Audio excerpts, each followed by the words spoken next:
Se está acabando el mundo, hermanos. Y lo malo que esto tiene, lo bueno que esto tiene es lo malo que se está poniendo.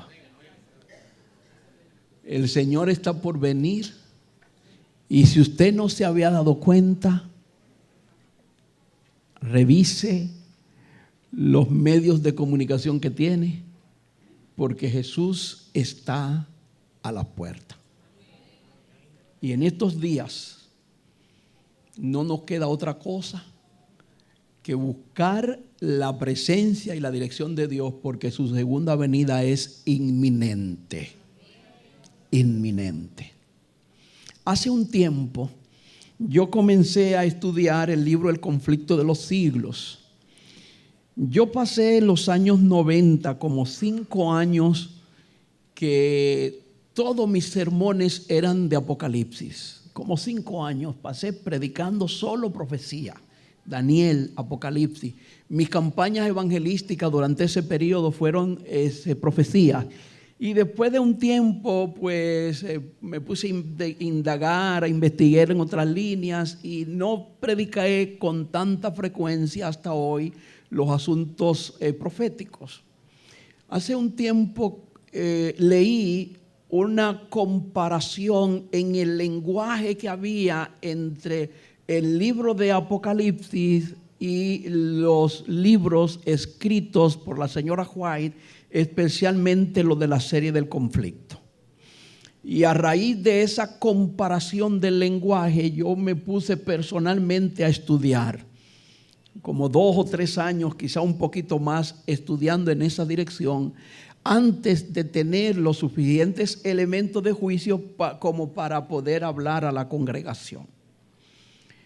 Y he llegado, como he leído también, a una conclusión muy atinada para mí.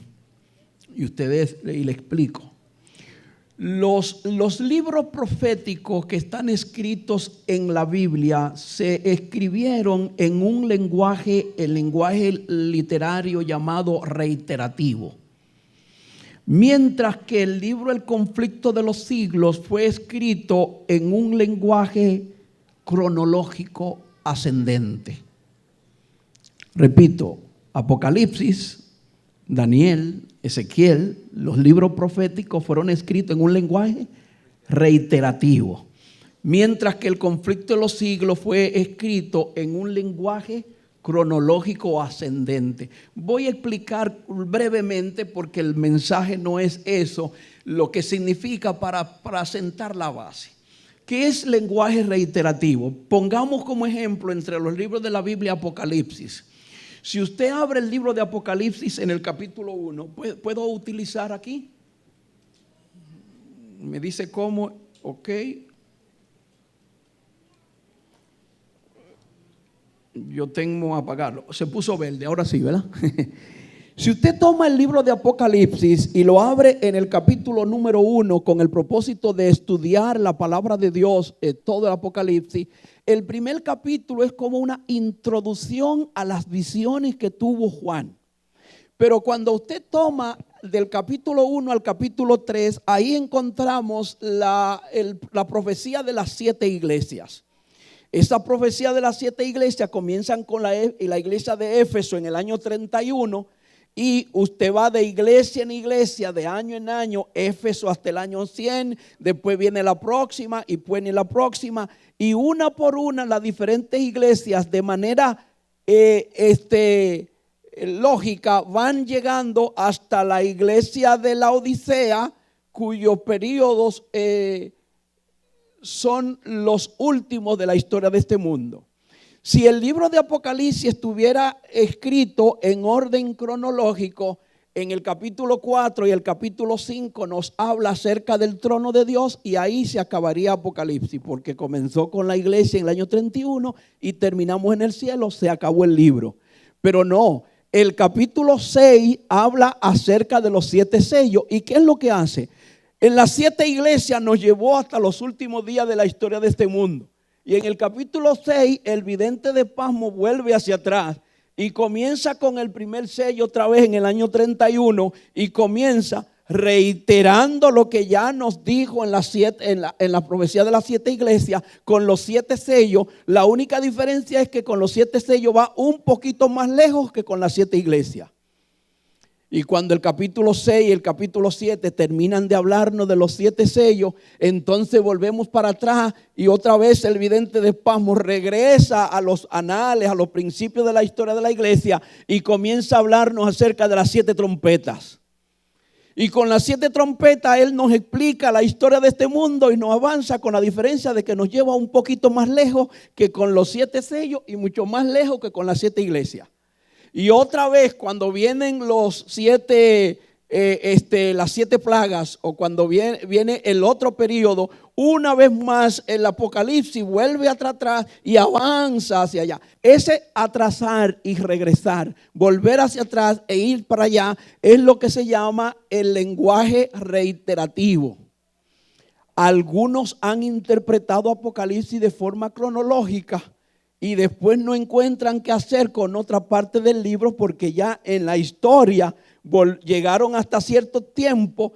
Imagínate, si usted llega hasta 1844 con las 7 iglesias y después quiere poner los 7 sellos a partir de 1844, entonces llega al 2080 y no encuentra qué hacer con la historia ni con las profecías. Por eso entendemos que Apocalipsis está escrito en un lenguaje, como dije yo, reiterativo. Pero la señora White no escribió en un lenguaje reiterativo. Y yo me puse a leer el libro de Apocalipsis, el conflicto de los siglos, y a medida que iba leyendo, en los bordes de la página de mi libro, que está bien viejito y bien gastado, bien manoseado, bien usado y muy rayado por dentro, yo comencé a escribir alrededor de él las fechas en que los acontecimientos que la señora White va narrando iban ocurriendo. Y iba avanzando y asómbrense. Cuando llegué a la página 647, encontré 646 y 647 de esta versión, encontré una declaración de la señora White como esta: los papistas, los protestantes, los mundanos aceptarán igualmente la forma de la piedad sin el poder de ella, y verán en esta unión un gran movimiento para la conversión del mundo y el comienzo del milenio tan largamente esperado. ¿Cuándo habrá ocurrido eso? Me acuerdo de esa gran reunión que hubo en el Vaticano con los líderes judíos, con los líderes musulmanos y líderes protestantes, y firmaron unos documentos de ecumenismo 1999, antes del inicio del milenio. Y rápido, ustedes van a ver aquí en mi libro que ahí está 1999. Así que yo dije, en el orden cronológico de las profecías del conflicto de los siglos, en la página 646 estábamos en el 1999, y seguí leyendo. Un poquito más abajo, Satanás obra a sí mismo por medio de los elementos para cosechar muchedumbre de almas aún no preparadas. Satanás obrando por medio de ¿qué? De los elementos. En esos días recibí una revista donde tenía noticias de que se estaban fabricando enfermedades en los laboratorios. Y que en los Estados Unidos estaban organizando algunos planes para controlar, por medio de enfermedades, controlar la población del mundo. Eso no es un secreto. Pero aquí la señora White dice que Satanás obra por medio de los elementos para cosechar muchedumbre de almas aún no preparadas. ¿Qué quiere decir eso? Para que se muera mucha gente que no está preparada, pero que se mueran rápido por medio de plagas, por medio de enfermedades, por medio de epidemias. Tiene estudiados, dice la señora White, los secretos de los laboratorios de la naturaleza y emplea todo su poder para dirigir los elementos en cuanto Dios se lo permita. ¡Wow!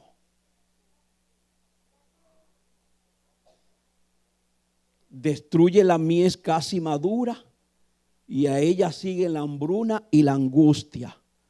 Propaga por el aire, y esto sí que me dio como un golpe de boxeador en el medio de la nariz.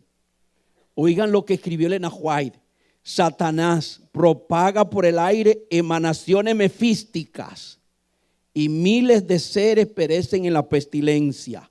Estas plagas irán menudeando más y se harán más y más poderosas. Emanaciones mefísticas. Y corría al diccionario. Emanaciones de gases. ¿Se acuerdan del antrax?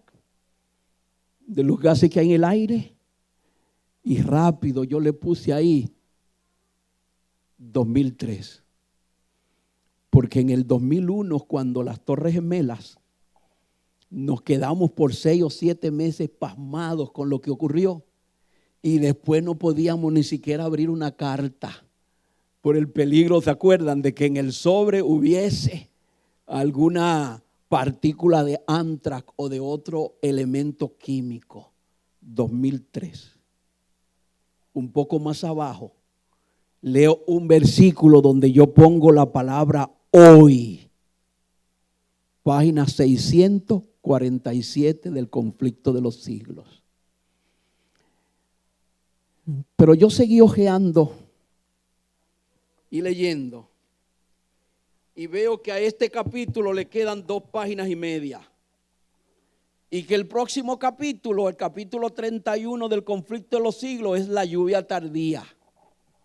En otras palabras, en el orden cronológico en que la señora White escribió el libro El Conflicto de los Siglos, hermano y hermana, todo eso ya pasó.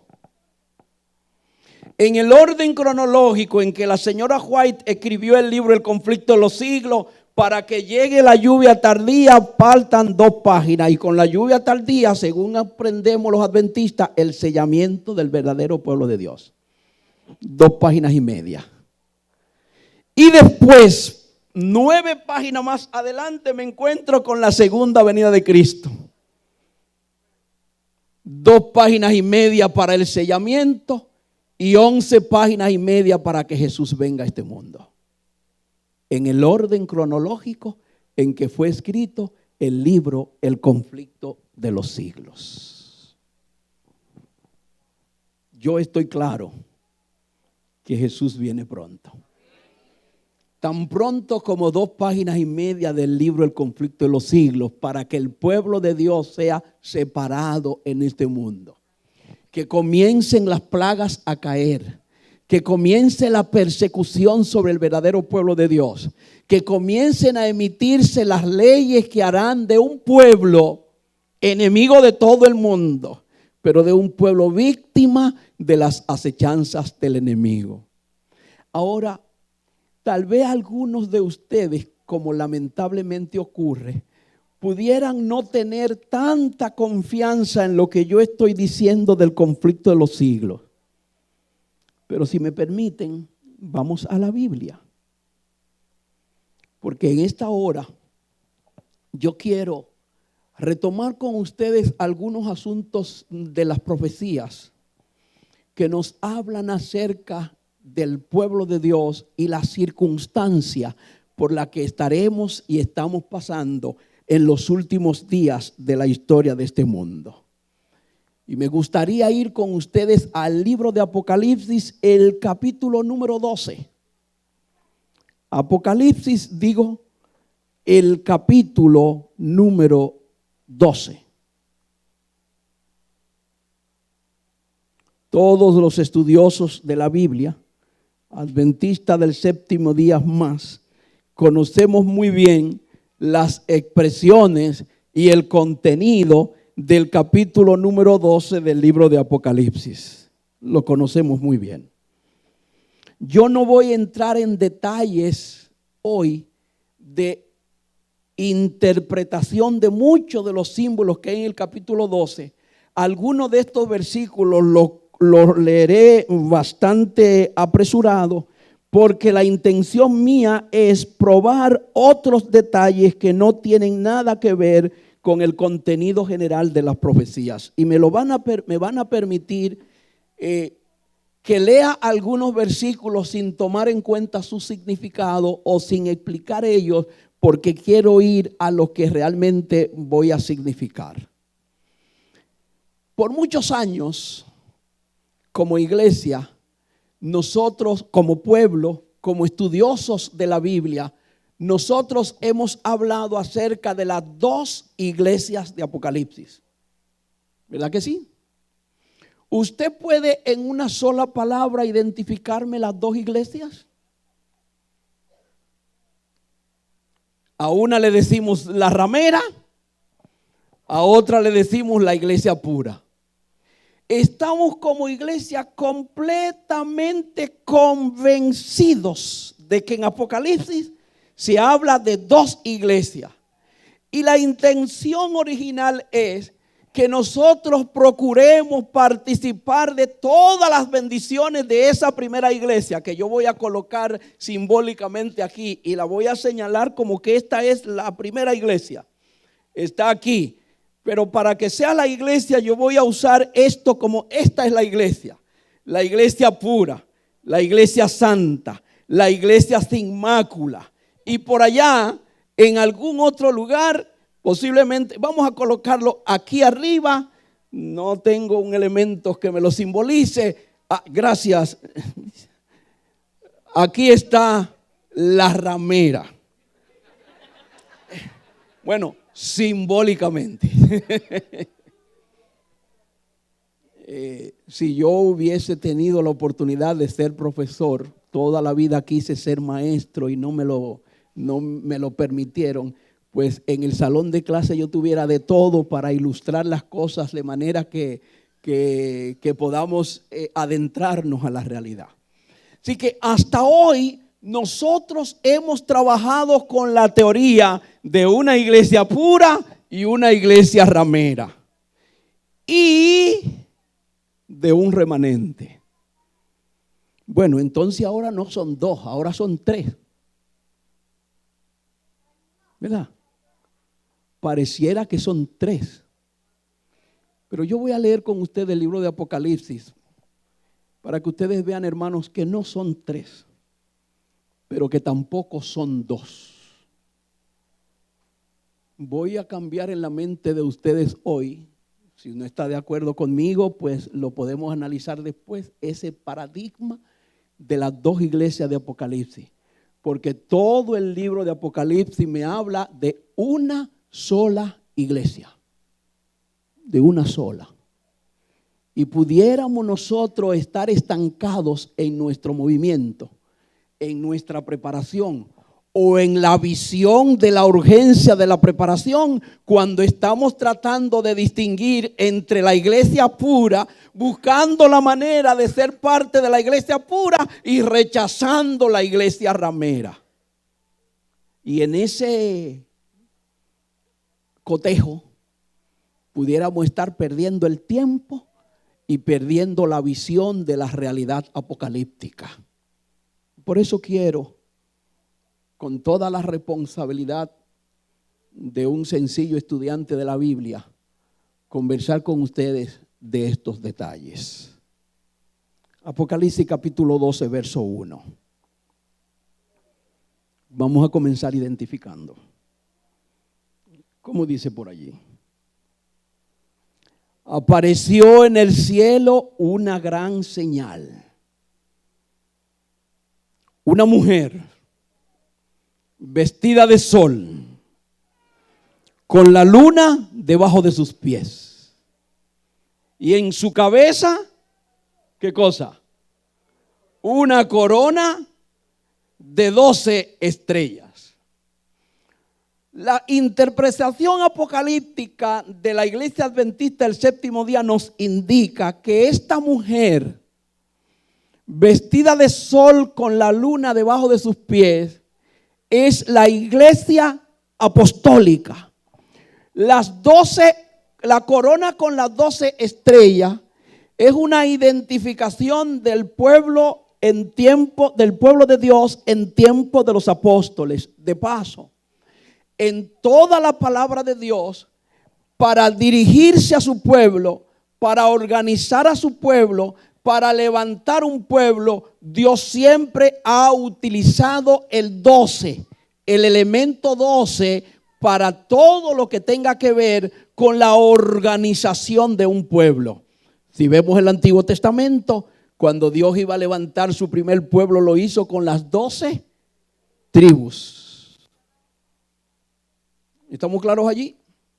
Y como resultado de eso, Dios levanta a ese pueblo. No vamos a entrar en los datos históricos que el pueblo se desmembra, pero el plan original de Dios es levantar su pueblo sobre las 12 tribus de Israel. Cuando Jesús viene a este mundo, Dios procura levantar su iglesia, levantar su pueblo con los 12 apóstoles. Cuando nosotros leemos esta declaración apocalíptica de esa mujer, la iglesia entiende una mujer pura, vestida de sol, que es la justicia de Cristo, con la luna debajo de sus pies. Algunos interpretan el sol como el Nuevo Testamento, la luna como el Antiguo Testamento. Una iglesia que es fiel a la palabra de Dios, pero una iglesia que surge por las 12 estrellas en el período apostólico. Así que podemos llegar a la conclusión, de acuerdo al capítulo 12, verso 1, de que esta mujer apocalíptica, esta mujer pura, es la iglesia del Señor surgida en tiempo de los apóstoles. ¿Estamos claros hasta aquí? Pero hay un segundo detalle que nos dice que eso es así. Versículo 2. Y estando encinta, clamaba con dolores de parto en la angustia del alumbramiento. El versículo 2 no solamente nos da detalles para identificar a la mujer, sino que nos ayuda a ubicarla en el tiempo. No solo en la iglesia apostólica, sino la iglesia surgida en la era, en la época, en el periodo en que nace nuestro Señor y Salvador Jesucristo. Versículo 3. También apareció otra señal en el cielo. ¿Cuál era esa otra señal? Un dragón escarlata. Un dragón escarlata. ¿Y qué dice el verso 3? Y ese dragón tenía 7 cabezas y 10 cuernos. Y en su cabeza 7 diademas. Y su cola arrastraba la tercera parte de las estrellas del cielo. Y la arrojó sobre la tierra. ¿Y qué hizo el dragón? Y el dragón se paró frente a la mujer. La mujer significa iglesia, pero no es a cualquier iglesia. No es a la iglesia en cualquier periodo. Específicamente frente a cuál mujer. ¿A cuál mujer dice el versículo 4? A la que estaba a punto de dar a luz a fin de devorar a su hijo tan pronto diese a luz. Vamos a identificar al dragón con esto aquí. Se para frente a la mujer. Tan pronto de a luz, le devoro el hijo. Versículo 5. Y ella dio a luz un varón, que regirá con varo de hierro a todas las naciones, y su hijo fue arrebatado para Dios y para su trono. Detengámonos ahí. La palabra de Dios es clara cuando nos dice que ese dragón, un poquito más adelante, a ese dragón le llaman la serpiente antigua, diablo y Satanás. Estamos claros, el dragón es Satanás. Pero ese dragón actúa a través del Imperio Romano, y ustedes conocen los decretos dados para matar a todos los niños menores de 2 años con el propósito de destruir ¿a quién? A Jesucristo. Así que el dragón no es solamente el diablo, sino también que se puede identificar el dragón como el Imperio Romano. Así que Satanás actuando a través del Imperio Romano para destruir a Jesucristo y su obra. Ya conocemos al dragón, ya conocemos la mujer pura apostólica, sabemos del hijo, pero rápido fue arrebatado. El próximo versículo nos dice, y aquí entramos en los detalles claros, versículo 6, y la mujer huyó al desierto. ¿Qué dice el versículo 6? La mujer huyó al desierto, donde se le preparó un lugar. ¿Quién lo preparó? Dios.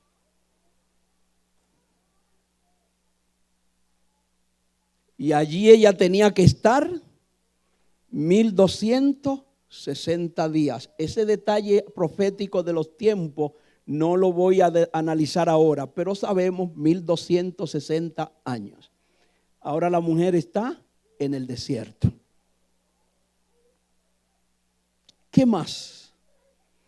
Los versículos 7 en adelante me hacen un paréntesis antes de seguir adelante, porque Apocalipsis está escrito en un lenguaje reiterativo. Así que ahora me dejan a la mujer en el desierto y vuelven muchos miles de años atrás al cielo. La narración, ¿cómo dice el versículo 7? Después hubo una gran batalla, ¿dónde?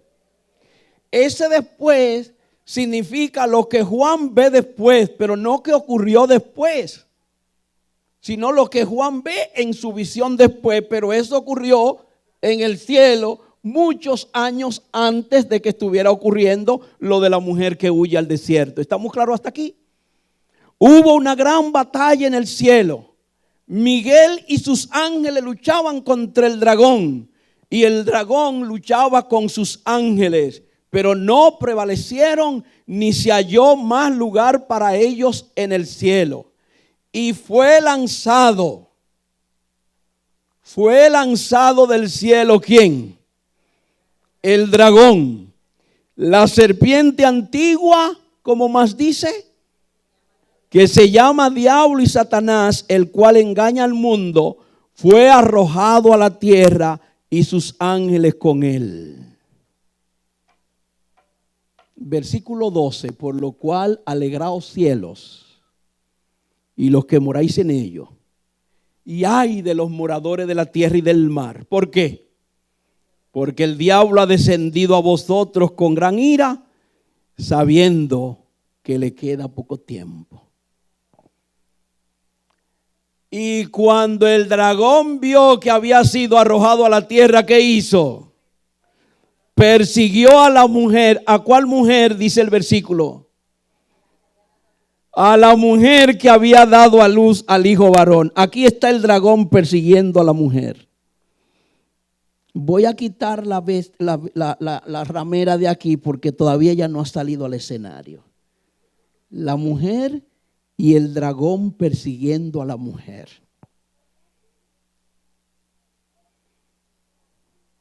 A la que había dado a luz el hijo varón. Y a la mujer se le dieron las dos alas de la gran águila para que volase delante de la serpiente al desierto, a un lugar donde es sustentada por un tiempo y tiempos y la mitad de un tiempo, que es lo mismo que los 1260 días. Y ahora viene algo. Y la mujer, y el dragón, que hace la serpiente, arroja de su boca sobre la mujer, ¿qué cosa? Agua como un río. ¿Con qué propósito? Léanlo para para que la mujer fuese arrastrada. Este es el agua del río.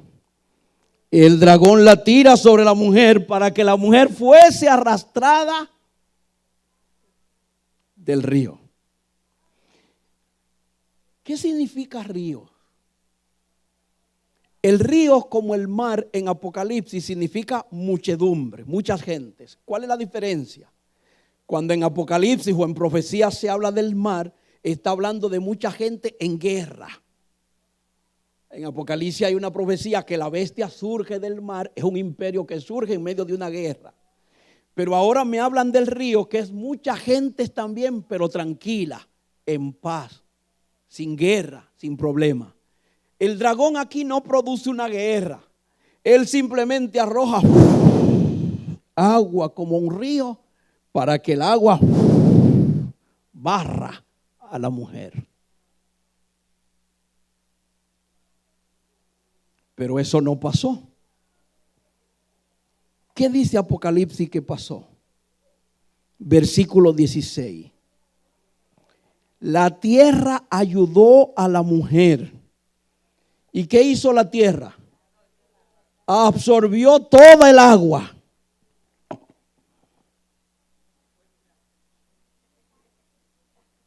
Esta es la tierra, ¿verdad que sí? Aquí está la mujer. Y la tierra absorbió, no se quiere quedar aquí, pero se va a quedar.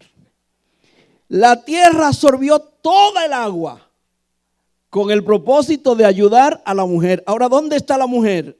En el desierto, sobre la tierra, pero también sobre el agua. Porque ¿dónde está el agua? Debajo de la tierra.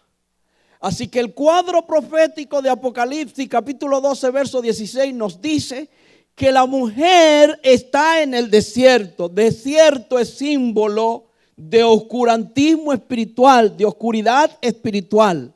En tiempo de los apóstoles simbolizaba Egipto, donde hubo que huir para esconder al niño para que no lo mataran. En nuestros tiempos sigue simbolizando oscurantismo espiritual, falta de conocimiento o de aceptación de la luz que emana de la palabra de Dios. Ahí está la mujer en el momento profético de Apocalipsis 12, 16. La mujer está en el desierto. ¿De qué mujer se trata? De la mujer pura, la que dio a luz al niño. Está en el desierto. Y la tierra del desierto ayudó a la mujer absorbiendo el agua. Así que aquí está el agua, aquí está la tierra y aquí está la mujer. ¿Estamos claros hasta ahí? Ese es el verso 16. Entonces se salvó la mujer.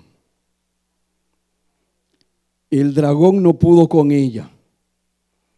Las aguas fueron absorbidas por la tierra. El dragón no pudo con ella.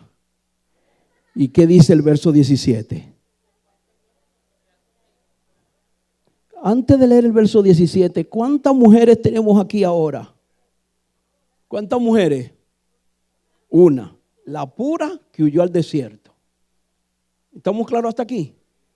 Y dice Apocalipsis 17, cuando el dragón vio que no pudo hacer nada contra la mujer, se fue a hacer guerra. ¿Contra quién? Contra el resto de la simiente de ella. No es otra iglesia. Es un grupo apostólico. Es un grupo que está cubierto por el sol, la justicia de Cristo. Es un grupo que está guiado por la palabra de Dios. Es un grupo que tiene sus raíces en la iglesia apostólica. Es un grupo que ha decidido serle fiel a Dios aunque se desplomen los cielos. Es un grupo que se mantiene fiel a Dios como la brújula al polo. Ahí está ocurriendo algo que Apocalipsis no me dice, que el dragón dijo, ya no tengo que luchar con esta. Apocalipsis 12, 16 no lo dice. Apocalipsis 12, 17 no lo dice. Pero cuando el dragón ya no tuvo nada que hacer, no le llamaba la atención, no le atraía, entonces se fue a hacer guerra contra los que sí seguían fieles. A mí eso me crea dudas con respecto a la mujer. Yo, Santiago Solano, que soy un estudioso de la Biblia quisquilloso, me crea dudas con respecto a la mujer. Es verdad que por allá hay un grupo que son descendientes de la mujer, que se quedaron atrás, que no huyeron al desierto o que conservaron las mismas normas de la mujer pura, pero ahora el hecho de que el dragón se desilusionara y como que perdiera el interés contra la mujer me dice algo. A mí me dice algo. Pero me alegra que el dragón ya no siga allí y no se vaya tranquilo por ahí, sino que se va a hacer guerra contra el resto de la descendencia de ella. No lo identifico con ningún objeto porque el Señor no lo identifica en ningún lugar. Y la palabra de Dios dice que vendrán de todos los puntos cardinales de la tierra, que la única característica, lo dice Apocalipsis 12:17, que guarden los mandamientos de Dios y tengan la fe de Jesús. Esos se mantuvieron fieles y contra eso el dragón viene a hacer guerra. ¿Estamos claros hasta ahí? Ahora el dragón está haciendo guerra contra el pueblo fiel. Y ha dejado tranquila a la mujer.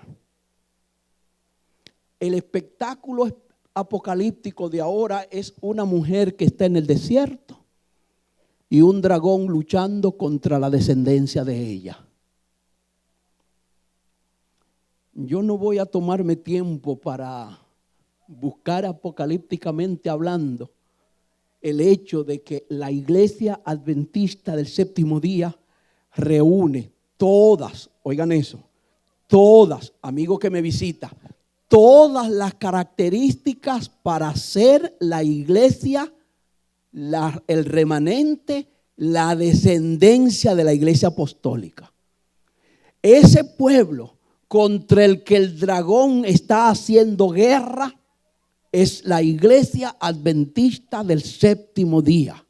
Una guerra sutil, una guerra sumisa, una guerra sencilla. El Señor caracteriza a su iglesia fiel porque es fiel a la palabra de Dios. En esa guerra el enemigo está procurando de que cosas que están en la palabra de Dios, el pueblo de Dios comience a dudarlo. Y ahora tenemos un problema interno serio con mucha gente que no quiere aceptar el Espíritu Santo como una de las tres personas de la Trinidad. Y dentro de ese pueblo, como parte de la guerra del dragón, hemos comenzado a dudar de la veracidad, de la gran verdad de que el Espíritu Santo es parte de la Trinidad. Número 2, el remanente contra el cual el dragón está peleando es un pueblo que es fiel a Dios, lo dice Apocalipsis 17, porque guarda los mandamientos de Dios.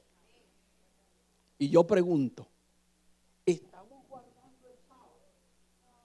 Haciendo todas las pocas vergüenzas que hacemos en el día del Señor. Estamos guardando el sábado, hermano. Cada uno de nosotros en forma individual, como que usted fuera el único miembro de la iglesia remanente, analice, ¿estamos guardando el sábado? Eso es parte de la guerra del dragón contra la descendencia.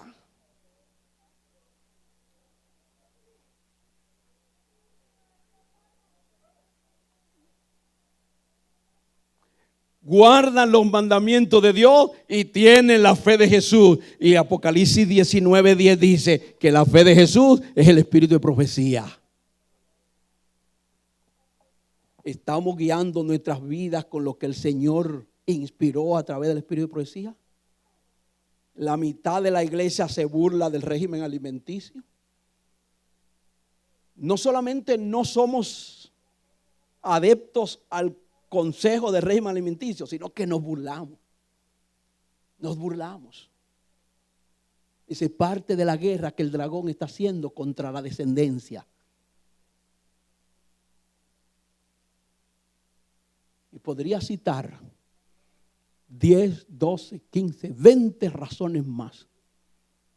Armas poderosas del enemigo atacando al remanente.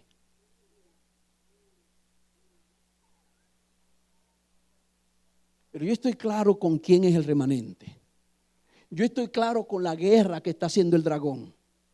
Pero yo sigo leyendo Apocalipsis en el capítulo 13 y me habla acerca de las dos bestias, pero no me menciona a la mujer. Y me pongo a leer el capítulo 14 y me habla sobre el cántico de los 144,000, el mensaje de los 3 ángeles y no me menciona a la mujer. En el capítulo 12 me la dejó en el desierto. En las tierras del desierto y con las aguas debajo. Pero leo todo el capítulo 15 y allí me habla acerca de las plagas postreras. Pero no me menciona a la mujer. Y en el capítulo 16 me habla acerca de la ira de Dios derramada por el cáliz de su ira. Y no me menciona a la mujer. Pero en el capítulo 17, me aparece no otra mujer, no una mujer, hermana Torres, la mujer. Por eso yo digo, no son dos mujeres, es una sola. Es una sola. Miren lo que dice Apocalipsis capítulo 17, verso 1. Vino entonces, Apocalipsis 17:1, uno de los 7 ángeles que tenían las 7 copas y habló conmigo y me dijo: ven acá, ven a contarte el chisme, ven a decirte un secreto, ven acá. ¿Y qué fue lo que le dijo?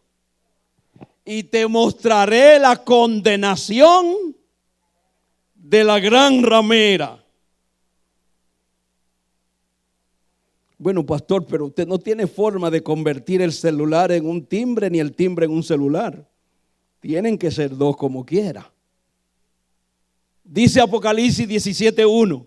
Ven que te voy a mostrar la condenación de la gran ramera, la cual está sentada. ¿Dónde? Bueno, aquí tengo un problema. Porque la mujer pura yo la dejé en el capítulo 12 sentada sobre muchas aguas.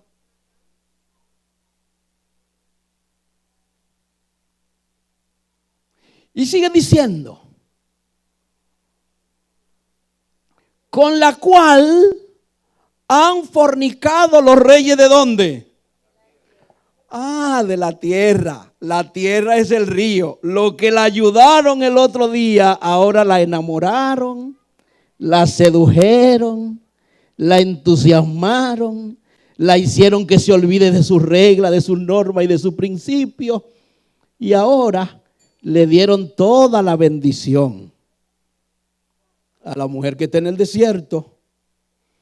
Y dice el versículo 2, sigo leyendo. Y los moradores de la tierra se han embriagado con el vino de su fornicación. Pero el 3 me dio el palo. Dice el versículo 3. Y me llevó en espíritu ¿dónde? ¿Y quién fue que yo dejé en el desierto?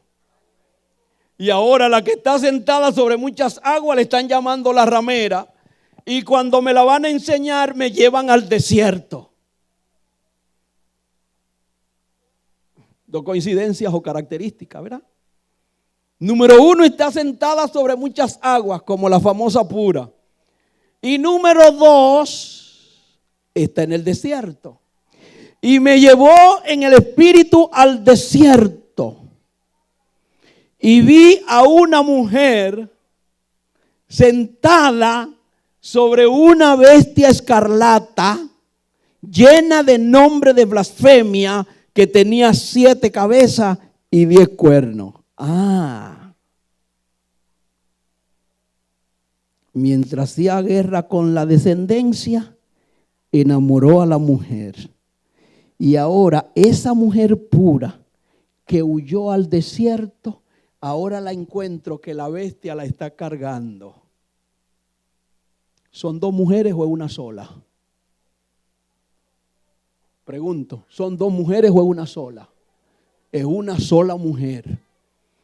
Que en el primer periodo de la historia cristiana era mujer pura, pero que después huyó al desierto y se contaminó. Era una mujer santa, su único esposo era Cristo Jesús. Ahora se contaminó con las leyes, con las reglas, con las normas, con los principios y con las ofertas que le hicieron todos los reyes de la tierra. Y ahora esa mujer pura y sin mácula, que lo que tenía como protección era la palabra de Dios, ahora la encuentro en Apocalipsis 17, que está cargada, añoñada, seducida, apapallada, como dicen en Colombia. ¿Por quién? Por la bestia. Y hay una mezcla tan grande que Apocalipsis le llama Babilonia. No son dos iglesias, hermano. Es una sola. La fundó Jesús. La enseñó Jesús. Jesús le dio su palabra y ahora está contaminada. Ahora está corrompida.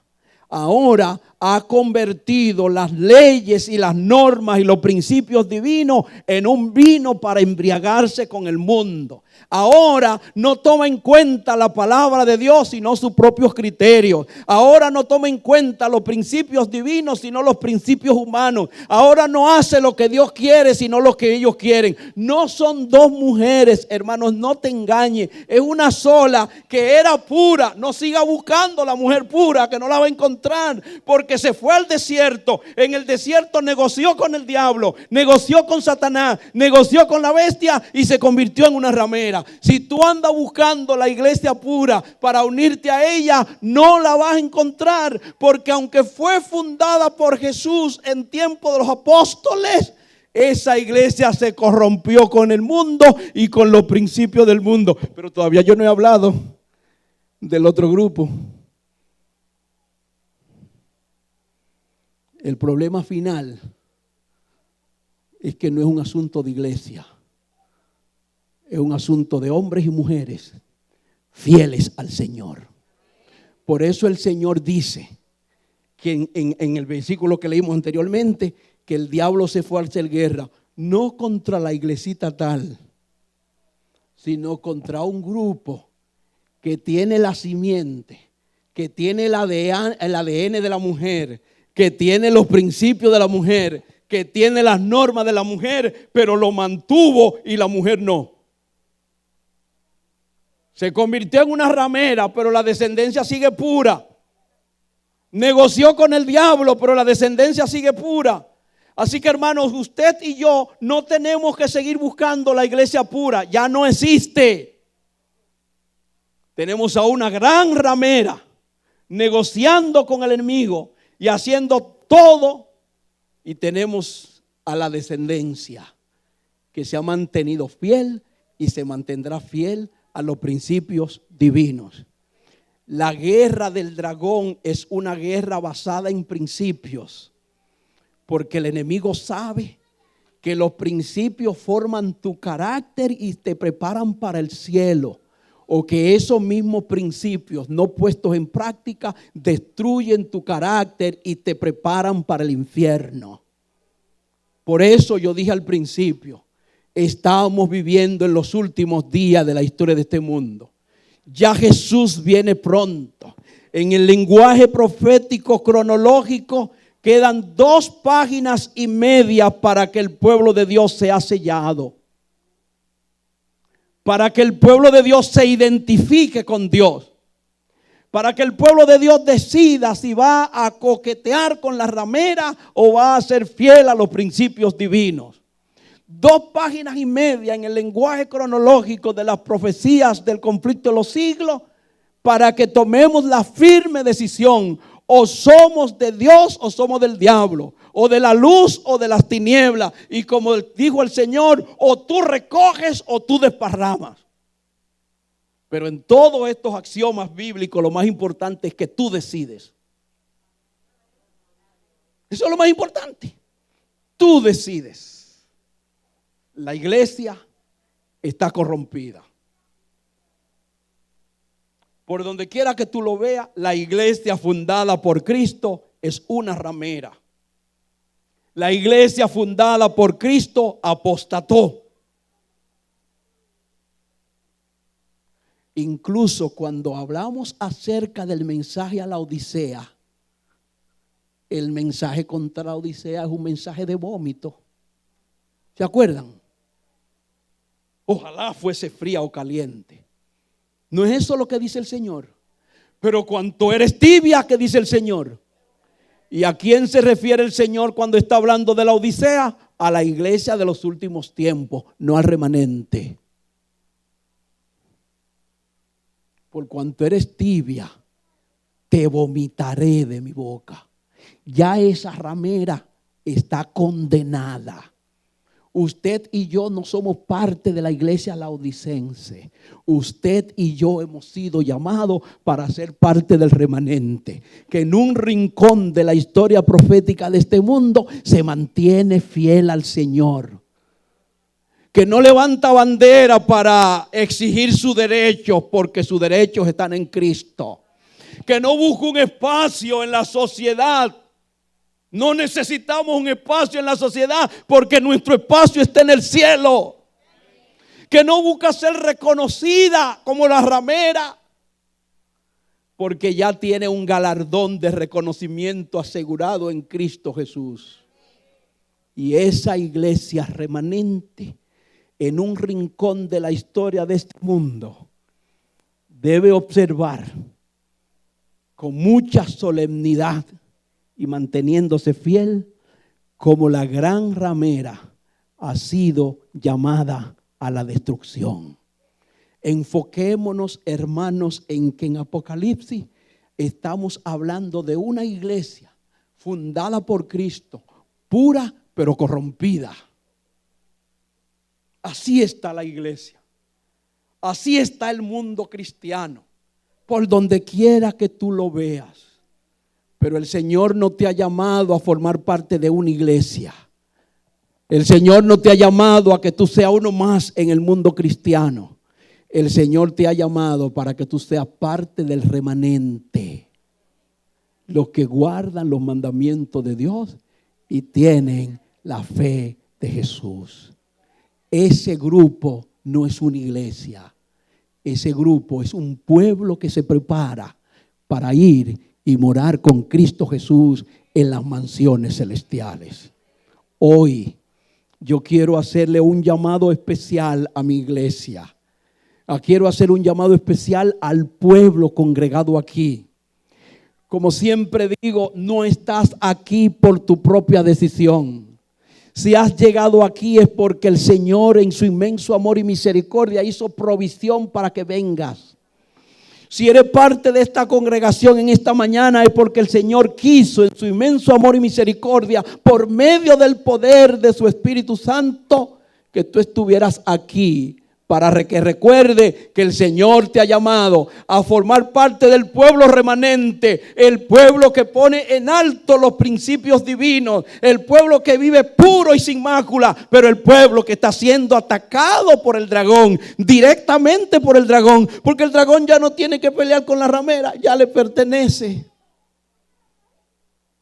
El dragón no tiene que hacer nada con esa iglesia, ya la convenció.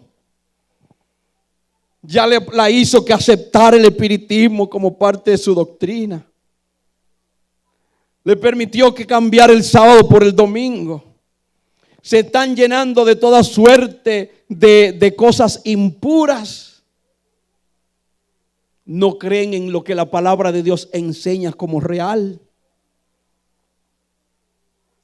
Han preparado una copa, una mezcla de doctrinas completamente diferentes a la del Señor, doctrinas fermentadas, y se han embriagado con ella, mientras que el pueblo remanente se mantiene puro haciendo la voluntad de Dios, buscando cada día qué espera el Señor de mí. Y mi llamado final en esta hora, hermana y hermano. Tú no fuiste llamada ni llamado para ser parte de la iglesia. El Señor te llamó para que conformes el remanente. Los que guardan los mandamientos de Dios y tienen la fe de Jesús.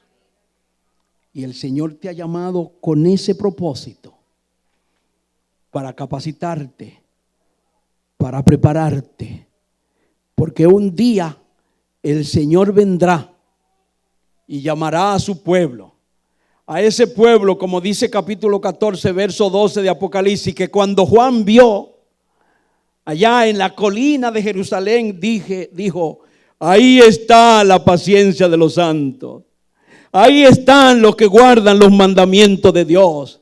Ahí están los que tienen la fe de Jesús. Esa fue la característica que Juan vio del pueblo que caminaba con Cristo hacia las mansiones celestiales. Y tú y yo tenemos que buscar de esas características para reinar con el Señor por toda la eternidad. El sábado pasado disfrutamos de un evento cortito en la mañana, pero muy significativo, y no voy a dejar de presentarlo o de mencionarlo hoy. A mí me tocaba predicar en Caguajuno, y cuando estaba en la oficina preparando con algunos hermanos, llegó una joven de la iglesia y me enseñó un mensaje de texto que acababa de recibir. Y después que me enseñó ese mensaje de texto, le llegaron 20 o 25 mensajes más. Mientras ella estaba en la iglesia, la universidad estaba celebrando la graduación. Sábado a las 10 de la mañana. Y todos los mensajes de texto eran de sus compañeros de clase y de sus maestros. Porque a ella acababan de llamarla con la nota más alta para que subiera al podio a recibir los premios. Muchacha, ¿dónde tú estás? Decía un mensaje de texto. Estoy aquí en la iglesia. Pero ¿cómo tú estás en la iglesia y no estás aquí? Si aquí han hecho un aplauso que todo esto se está cayendo llamándote porque eres la nota más alta. No 390, no 397, no 398, 4 puntos. Y aquí está el rector con tu trofeo en las manos para darte. ¿Dónde estás? La maestra te anda buscando. Pensamos que había salido, estaba por ahí en algún lugar. No, yo estoy en la iglesia.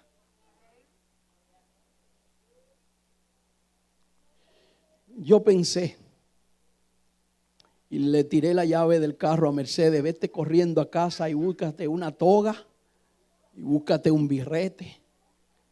Y ahí estaba la profesora Gloria Miranda, que ella tiene la autoridad de la iglesia y del gobierno de Puerto Rico para declarar graduada a una persona. Y yo pensé, pero cuando yo subo al bautisterio a bautizar, el Señor me está dando el poder de perdonarle y de poner los pecados amarrados de los que se bautizan. Y cuando vengo a la plataforma a causar a alguien, la iglesia, el pueblo de Puerto Rico me da a mí la autoridad para que yo case a la gente. Así que aquí entre Gloria y yo tenemos suficiente autoridad y Mercedes llegó lo más rápido posible. Le pusimos a la muchacha togas y birretes, la subimos en la plataforma. Gloria Miranda la declaró graduada y yo la puse en las manos del Señor, dedicándola al Señor por ser fiel al cielo. Y ahí estaba ella. Y los hermanos tomaron fotos y hasta aplaudieron. Alguien me dijo, es primera vez en 40 años que yo tengo en Caguajuno que aplauden dentro de la iglesia. Y yo dije, aquí me matan, pero que aplaudan. Porque un cristiano está tomando la decisión de serle fiel a Dios. Eso es lo que hace la diferencia entre el remanente y la ramera. Eso es lo que hace la diferencia. Y para mí fue un motivo muy especial ver a esta chica feliz, contenta, alegre, porque le dio el primer lugar a Dios. Y yo sé que pasa con muchos de ustedes con su trabajo. Y yo sé que pasa con muchos de ustedes cuando van a inscribir materias y son viernes por la noche o el sábado en la mañana. Y yo sé que pasa con muchos de ustedes en la calle en circunstancias diferentes, diversas. Pero ¿saben qué? Es mejor obedecer a Dios que a los hombres. Cuando estaba en cama, yo creo que fue como noviembre, yo creo que a Mercedes no le había dicho esto. Vine un grupo de hermanos de Patillas un domingo en la mañana a ver al pastor Solano que está enfermo. Y con ellos vinieron dos señoras que yo conocí, que estudié la Biblia con ellas, pero que no llegaron a bautizarse. Y cuando una hermana le dijo que el pastor Solano está muy enfermo, ay, yo quiero ir también. Y vinieron. Así que aquel domingo en la mañana está el grupo de hermanos. Yo bajé suavecito de mi cama y me fui a la sala y me senté allí. Y una de las señoras se quedaba así mirándome y mirándome. Y mirando mi cara torcida, y yo no podía hablar. Y se me acercó y me dijo: pastor, yo le voy a decir algo. Eso que usted tiene yo puedo resolverlo. Yo no sabía que la señora era terapista o médico o algo. Y me dijo: si usted quiere 3 minutos de más, yo lo ensalmo y se le va todo eso.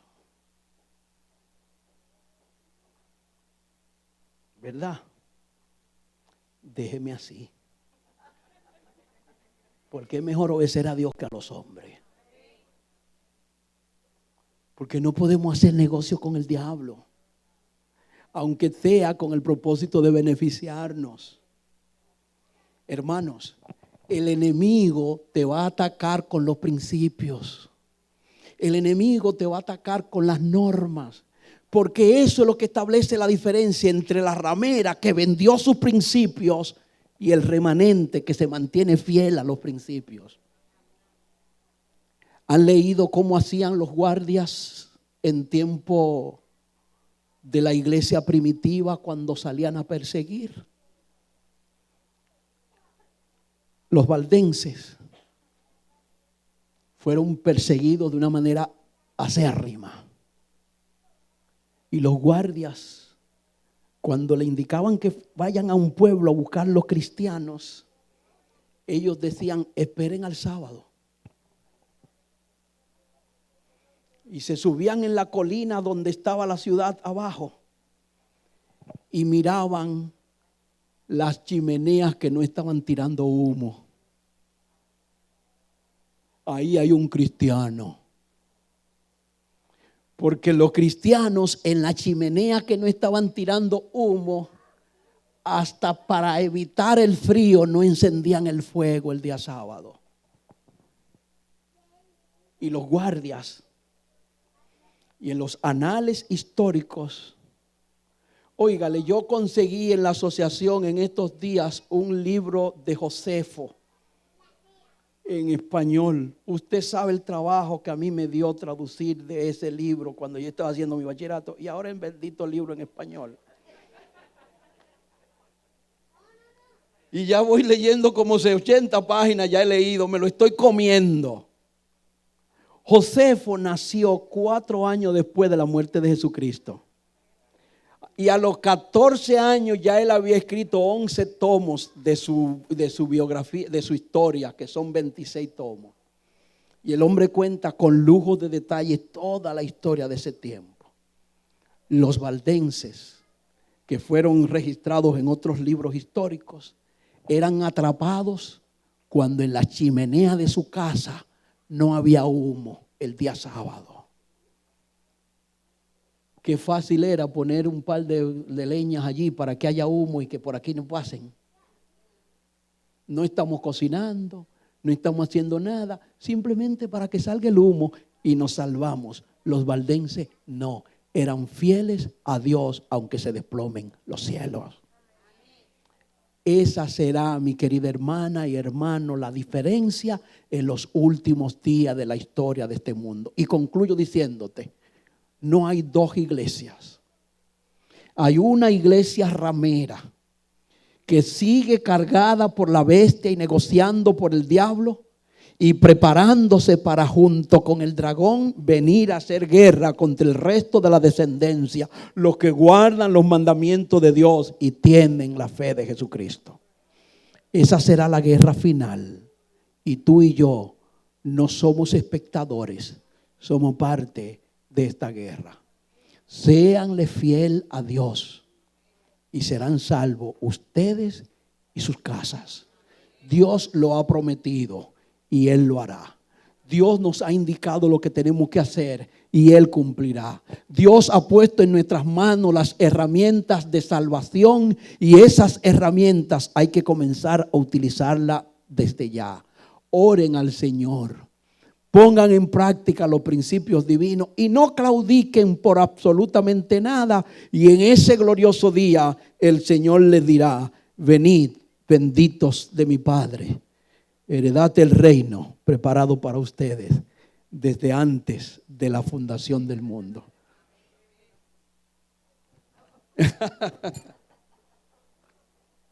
Y el cielo ha de darle la corona de la vida. Que el Señor les bendiga.